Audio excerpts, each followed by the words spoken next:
Hello दोस्तों, welcome back to और एक नई वीडियो में आपको स्वागत है। ओके, आज की इस वीडियो में मैं बात करने वाला हूँ चैप्टर नंबर 16 की। जो मैं इंट्रोडक्शन पहले वीडियो में मैंने बात की थी, इंट्रोडक्शन पार्ट, उस इंट्रोडक्शन पार्ट की जो मैं श्लोक नंबर 1, 2 एंड 3 के बारे में आज हम डिस्कस करने वाले हैं। एंड ऑल्सो मैं रीडिंग करने वाला हूँ। ओके, एंड थोड़ा आपको सभी वीडियो की तरह इस वीडियो में भी आपको मैं एक क्या बोलते हैं उसे, ये एक मुझे आपको क्या बोलते हैं उसे, एक याद करवाना है कि भाई हाफ जो मैं वीडियोस बनाया जो पिछले दिन, उस वीडियो का कुछ सार आज याद करवा देते हैं कि आपको इजी हो जाए कि इसे समझने की। ओके, अभी तक जितने भी मैंने वीडियोस बनाया, जितने भी जो मेरा पिछले जो चैप्टर्स पढ़े हैं मैंने, उस चैप्टर्स का जो कुछ ज्ञान दिया है ना अष्टावक्र जी ने राजा जनक को, उसी चीज के कुछ सपन जाने, अद्वितीय ज्ञान, सब कुछ ना उसे भूलने के लिए कह रहे हैं। ओके, तो आज श्लोक नंबर 1 एंड 2 एंड 3 के बारे में आज रीड करने वाले हैं, उसके बारे में कुछ बात करने वाले हैं। बहुत इंटरेस्टिंग चीज है यार, बहुत इंटरेस्टिंग चीज है बुक ना, अष्टावक्र गीता। मेरे सोच को ना थोड़ा घुमा देती है, ऐसे बहुत डिफरेंट है ये। I love it. एंड मेरे को ना, मुझे भी ह्यूमन साइकोलॉजी के बारे में बहुत बहुत अच्छा लगता है, ह्यूमन साइकोलॉजी। तो उसी के ऊपर एक मैंने बुक मंगवाई है, फ्लिपकार्ट से मंगाई है। तो वो 5 फरवरी को आ जाएगी। एंड ये ख़त्म होने के बाद इसके साथ ही मैं वो रीडिंग में स्टार्ट कर दूंगा उसका, क्योंकि मुझे ह्यूमन साइकोलॉजी जानने में बहुत इंटरेस्टिंग लगता है। जैसे कि मैं सभी फील्ड में करता हूँ, जैसे कि मेरे मैथ में भी ना एक चीज़ के ऊपर मुझे पसंद नहीं, हर एक चीज़ को मैं हाथ मारता हूँ। ओके, तो शुरू करते हैं, चलो शुरू करते हैं। तो श्लोका 1 ये कहता है, अच्छक्यव शृणु वा तात नाना शास्त्राण्य नेकसः तथापि न तव स्वस्थम सर्व विस्मरण धृते। ओके, इस श्लोक की जो सामान्य अर्थ की मैं बात करूं, दैट इज कहता है कि हे प्रियो, अनेक प्रकार से शास्त्र हैं, उन्हें कितनी बार भी पढ़ो या सुन लो, पर तुम्हें शांति प्राप्त नहीं होगी। शांति तभी प्राप्त होगी जब उन सबको पूरी तरह विस्मृत कर दोगे। हाँ, ये चीज सही है। एंड विशेष विवेचना की बात किया जाए, अष्टावक्र राजा जनक को अब संस्कार रहित हो जाने को कह रहे हैं, कि किताबी ज्ञान को विस्मृत करने की राय दे रहे हैं। संसार में अनेक धर्म और अनेक धर्म शास्त्र हैं, सबके अपने अपने मत हैं और अपने अपने विचार हैं, अनेक प्रकार की व्याख्या है, उनके साथ ही खंडन ही प्रवृत्ति है, अपने अपने पक्ष में तरह तरह के तर्क हैं। शास्त्र की अनेकता के कारण विभ्रम की स्थिति है, कैसे सत्य माना जाए और किसे असत्य। एक ने कहा है यह उचित है तो दूसरे के उसे अनुचित बताया।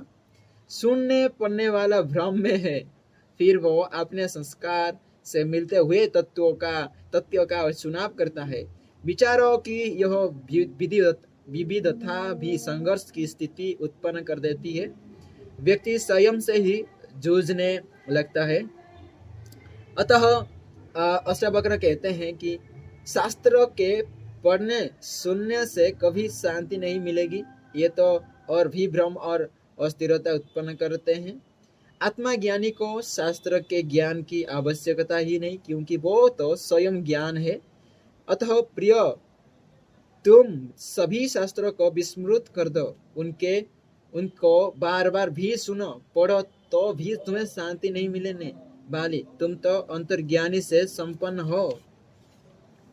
ओके, अष्टावक्र ये कह रहे हैं कि इसमें ये कहना चाहते हैं कि हे प्रियो, तुम कितने भी सारे जो शास्त्र हैं उसे पढ़ लो, सुनो, लेकिन तुम्हें शांति नहीं मिलने वाली। शांति कब होगी? जब तुम संपूर्ण रूप से विस्मृत कर दोगे। ओके, एंड ये भी कहते हैं कि शांति, शास्त्रों पढ़ने से आपको कोई शांति नहीं मिलने वाली ऐसे भी, क्योंकि तुम अपने आप में ही अंतर्ज्ञान हो। बिकॉज हम शास्त्रों में क्या होता है, सभी अपने अपने धर्म में अपने अपने थ्योरीज होती है, एंड किसी को ना किसी की बात को खंडन करने के लिए ना कुछ ना नई थ्योरी बनानी पड़ती है। ऐसी ही चलती है दुनिया, ऐसी ही होती है। जैसे कि हमारे हिंदू धर्म में कुछ अलग लिखा होगा, मुस्लिम धर्म में कुछ इसकी खंडन के रूप में, कुछ अपोजिट में कुछ लिखा होगा। कुछ ऐसी चीजें, और कुछ लोग होते हैं जो विस्मृत करते हैं कि भाई अपने अपना जो तर्क रख देते हैं कि भाई यहाँ ये मैंने बनाया, ये मेरे तर्क, मेरे हिसाब से ये नहीं होना चाहिए, ये होगा, ये ऐसा। लेकिन क्योंकि तुम अपने आप में ही अंतर्ज्ञान हो, तो भाई किसी की इस ऐसे जो शास्त्र पढ़ने से ना आपको शांति नहीं मिलने वाली। आप ज्यादा ही कंफ्यूज हो जाएंगे और ज्यादा ही और सुनने को झाल में फंस जाओगे। ओके, ये कहना चाहते हैं अष्टावक्र जी। ओके, एंड श्लोक नंबर 2 के बारे में। श्लोक नंबर 2 ये कहता है, भोगम भोगम कर्म समाधि वा कुरु विज्ञ तथापि ते चिंतम निरस्तो सर्वसाम तर्तो रचयिष्यति। ओके, एंड इस श्लोक की जो सामान्य अर्थ की मैं बात करूं तो दैट इज हे आत्मा विज्ञ, तू भोग करे, समाधि लीन हो जाए, ये कर्मरत रहे, जब तक तेरा चित्त सभी कामनाओं और आशा से रहित ना हो जाएगा, तब तक तुझे कोई भी अत्यधिक रचक ना लगेगा और तत् आनंद। श्लोक नंबर 2 ये कहता है कि अगर आपको खुशी नहीं मिलने वाली, क्योंकि आप कर्मरत साधनों में लिप्त हो, लेकिन आप कर्म देहोत्सव में आप लग जाते हो। एंड इसमें भी कुछ थ्योरीज ना अज्ञानी की और ज्ञानी की ना, जो आत्मज्ञानी होते हैं उसकी थ्योरीज ना कुछ डिफरेंट होती है, क्योंकि उनकी सोच डिफरेंट है, होगी जरूर, क्यों नहीं। एंड ये कहते हैं जब तक तुम उस काम आसक्ति चीजों से आप बाहर निकल नहीं पाते, आशा रहित नहीं हो जाते, तब तक आप खुशी नहीं होगी। अगर आप सभी चीज में छोड़ देते, उससे आशा रहित काम करो यार, ना मतलब नहीं, मना नहीं करना, काम करो, लेकिन आशा मत करना उसमें। हाँ आ जाएगी। आशा करने से क्या होता है, आपकी टेंशन आती है, टेंशन होने से आपका दिमाग गड़बड़ हो जाती है, कुछ चीज करने में मन नहीं लगता, प्रेजेंट में नहीं रहते आप बॉडी प्रेजेंट होता है, दिमाग कहाँ और होता है। इसलिए आशा रहित होना भी बहुत इंपोर्टेंट है, आशा रहित होना। ओके, और इच्छा रहित भी। इच्छा होने से क्या होता है, कुछ चीजें, वो मेरी एक आज मैंने गाड़ी देखी एंड उससे मेरे पास होना चाहिए, मेरे पास होना चाहिए, तो ऐसी चीजें आती है खेल में। आप प्रेजेंट में नहीं रहते। अगर आप प्रेजेंट में नहीं रह सकते, आप कुछ भी नहीं, आप कुछ कितना भी आप कुछ कर लो, प्रेजेंट में रहना सीखना जरूरी है। प्रेजेंट में नहीं रह पाते हैं तो कोई कुछ बोल रहा होगा, कुछ अपना प्रॉब्लम दिखा रहा होगा, कुछ अपने कुछ हेल्प मांग रहा होगा, उस टाइम पे आप प्रेजेंट पे नहीं रहोगे तो भाई कुछ भी नहीं होगा उसमें। उस टाइम पे वो आपको और गाली देकर जाएगा। तो खुश रहने के लिए क्या करना है, वो सब कुछ छोड़ना पड़ेगा। ओके, भोग समाधि लीन कर्मरत होकर भी आप खुश नहीं है, तो आपको पता चलना चाहिए कि आप आशा रहित होना चाहिए। इस सब चीज को बिना आशा के चलना चाहिए, इच्छा रहित, आशा रहित। ओके, ये था स्लोगन नंबर 2 कहती है। एंड स्लोगन नंबर 3 के बारे में हम बात करने वाले हैं, तो दैट इज आया सस्तो कल दुखी नैनम जानाति कश्चन अनेनैव पदेशन धन्यः प्राप्नोति निर्वृतिम निर्वृतिम सामान्य अर्थ की बात करें इसकी, जो दैट इज जगत में सभी मनुष्य प्रयास पूर्वक कर्म करते हैं, फिर भी सभी दुखी है। हाँ, इस सत्य को कोई नहीं जानता कि प्रयास ही दुख का कारण है। इस सत्य को जानने वाला कोई विरल सत्पुरुष होता है जो सहज रूप से परमानंद को प्राप्त करता है। और विशेष विवेचना की बात किया जाए, दैट इज भौतिक जगत में व्यक्ति को देह सेवा करने के लिए कितने प्रयास करने पड़ते हैं। दिन रात कामनाओं और वासनाओं की पूर्ति में कठिन कर्म करता है, कठिन से कठिन काम करने की तैयारी करता है। उसके प्रयास कभी रुकते नहीं है, क्योंकि उसकी कामनाएं का कोई अंत नहीं है। एक पूरी हुई तो दूसरी तैयार खड़ी है। बेचारा और त्रुटियों से इतना भरा पड़ा है, पर प्रयास करते नहीं थकता। मती मूड इस सत्य को नहीं जानता कि उसके सब दुखों का कारण प्रयास ही है। प्रयास पूर्वक किए कर्म से उसे क्षणिक सुख मिलते हैं, लेकिन अंतहीन समस्याओं निरंतर साथ चलती और व्यक्ति भवसागर में फंसा रहता है। आत्मा ज्ञानी को प्रयासों की आवश्यकता ही नहीं, क्योंकि आत्मा तो कर्म रहित होती है। प्रयास तो कर्म की सिद्धि करने के लिए करने पड़ते हैं। आत्मा ज्ञानी को तो सहज रूप से परमानंद प्राप्त हो जाता है। राजा जनक इस सत्य का परिचय हो गया है और वे परमानंद में स्थित हैं।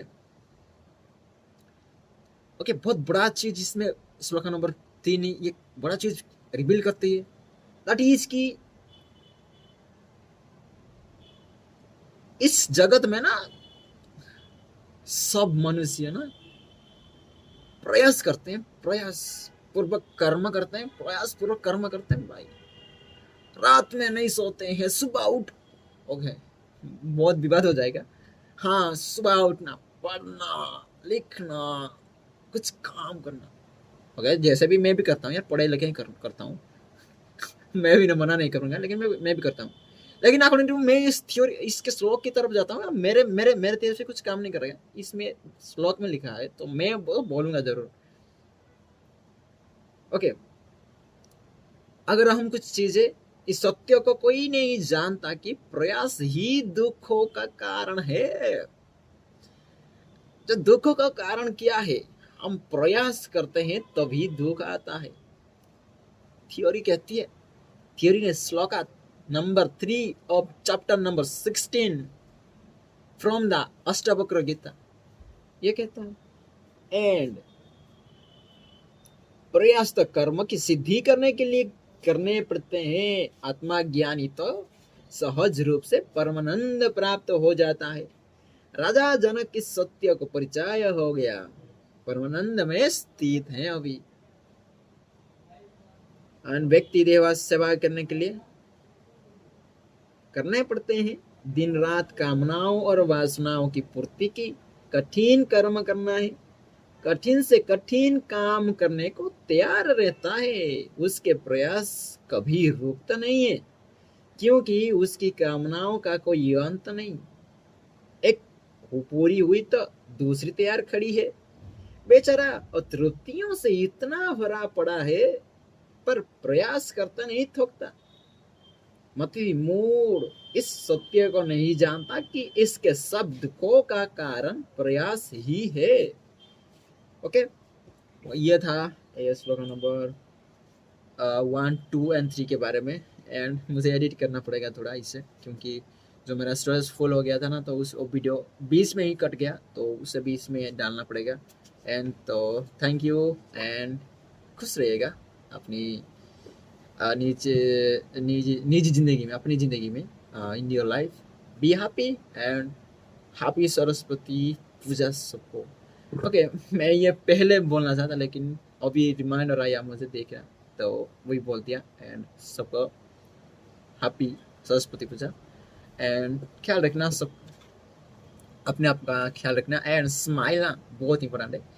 स्माइल अगर कोई चीज कोई आपको ओके, लास्ट में एक नोट देना चाहता हूँ अपना फिलोसफी, क्योंकि मुझे बहुत फिलोसफी बहुत कहना मुझे बहुत पसंद है, तो आपको बोल देता हूँ।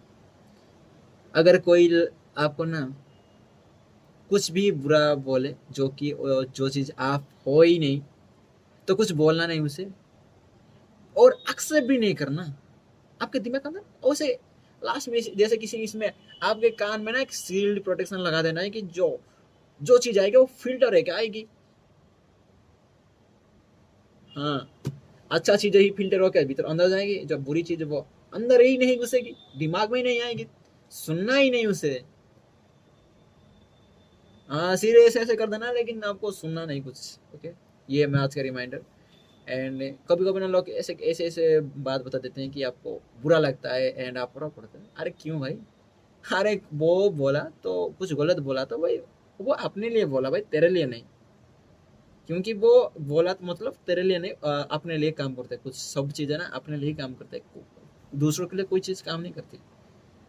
जो भी करते हो ना वो तुम्हारे ऊपर ही काम करते हैं पहले। ओके, इतना ही आज के लिए। बाय।